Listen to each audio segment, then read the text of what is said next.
Hey class, just checking in with you this week. I know that week 6 could be a very overwhelming week. A couple things I'm going to go over some of the focus for the readings and why I really wanted to talk to you about this stuff. And also to remind you at the top of this presentation, you do have a critical reflection assignment due. It is 3 pages for master's students, or if you're auditing, you want to give me 1 or 2 pages of what do you think, that'd be great. Um, if you're a PhD student and you're taking this course, then you are expected to give at least 7 pages. And there are lots of alternatives. You can do poetry, you can do an art piece, you can do all kinds of stuff. So please be ready in class to talk a little bit about what you either would have written about if you're an auditor and you didn't write anything, what you are writing about, or what you did write about and what you turned in, because that will be due probably this Friday. I think I have it set for. And yeah, and if you're a PhD student, same thing.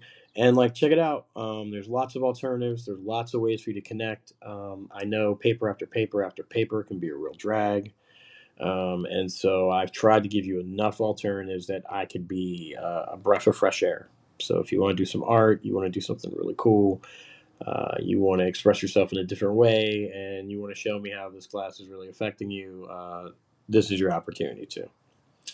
Um, the readings this week really focus on black magic against white supremacy. And what we're really talking about is black esotericism and the ways that it seems that it seems more credulous. It seems easier to believe that when people are under intense systemic oppression, we believe the miraculous or the magical could happen for them. And that's really the focus or why I collected the readings that we're having. By this point, you've read enough about Goodrick Clark that you know that Europe certainly believes and has a long history that they love to record about their beliefs in this area. And we haven't really explored what do black folks believe other than Paschal. So my claim is twofold in nature, and one is more historical and one is anthropological. A historical claim can be summed up simply is that black American forms of esotericism, magic, seership, divination, conjure, root work, and the other sundry list of names that you've all learned for black people's historically reported spiritual technologies, perhaps you prefer the term cultural technologies. These are really a liberative, salvific force in history. They are as important to the black resistance of white supremacy as the black church, and in many cases, they've been more so. And so, I really want us to think about what gives you more freedom, right? What does and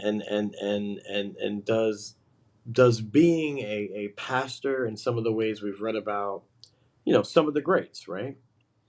The way Alan Payne or Jehu Jones or any of the other mainline Protestant black leaders from the 19th century, right? The freedom, right, that some of them found, the way Frederick Douglass used the rhetoric of Christianity, even though he really was not Christian. Um, the way people called upon some of these notions of God as a spiritual and cultural technology to help free black people. um, I, I I I would think that Paschal enjoyed a certain amount of more freedom. I would think that a hoodoo or an Awol or a Baba Awol or an Ayanafa or any of these terms that you're learning about from Cuba, from Trinidad, from Haiti, from the Deep South, and from New Orleans. Um, I would hope that you could see that these are also um, significant spiritual and faith leadership positions in the Black community. And so what we're really talking about is some of the same forces, and I believe they are as important to the Black resistance to white supremacy as the Black church, and in many cases, um, they have been more so. Um, there is no sermon or scripture that anyone points to that started the Haitian Revolution, but there is an Ifa ceremony that people point to that started the Haitian Revolution.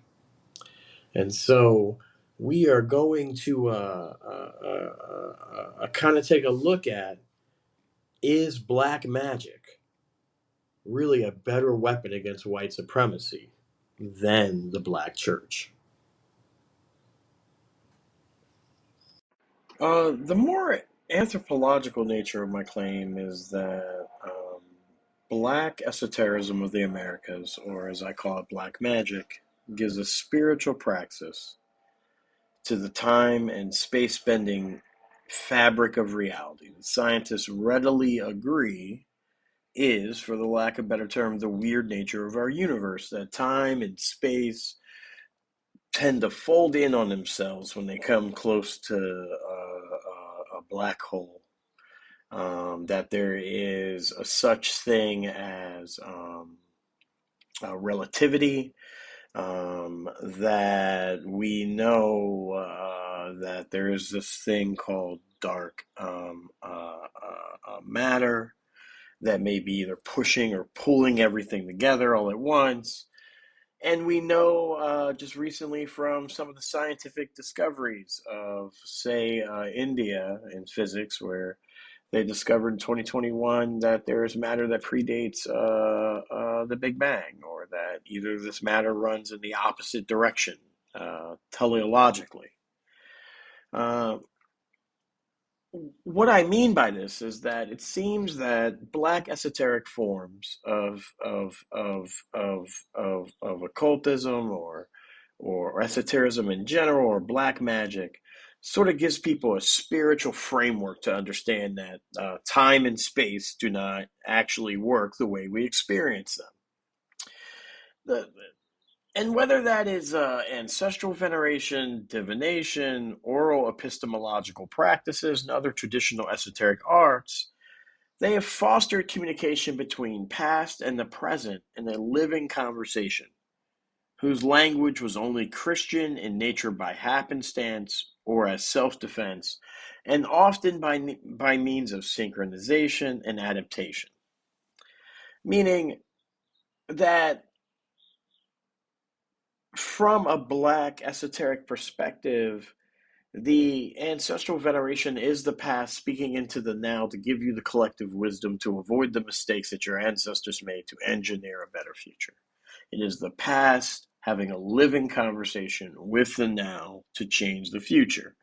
Divination is the same thing. It is a traditional practice given to us by elders so that we can peek past the now, right? Using a traditional practice, so using the tools of the past to peek past the now to look into the future. And now I believe that this is capable of novel ontological thought, or to put more simply, it has the power to change Black people's collective experience of reality. So, what does it mean to be able to experience freedom in this way? What does it mean to be able to experience the freedom of using your arts to avoid arrest, to avoid having to pay rent to if you're a sharecropper? In Pachel's case, to use it to battle scientific racism of his day.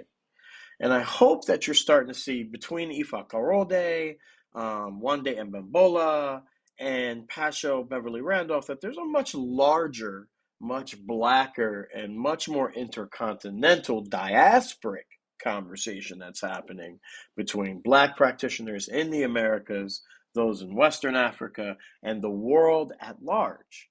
And so much bigger than what Hanegraaff is telling us, much bigger than what Favier is telling us, much bigger than even Goodrick Clark is showing us. And so that will be what some of our conversation and focus will be on. I would love to see if your critical reflection papers, which I added some suggestions on some things you could write on if you look in, I believe, one of the forums. It's all there for you. I really hope this helps kind of tie together why we're reading all these things at once. And thank you so much once again for trusting me with your time, which is precious. Thank you.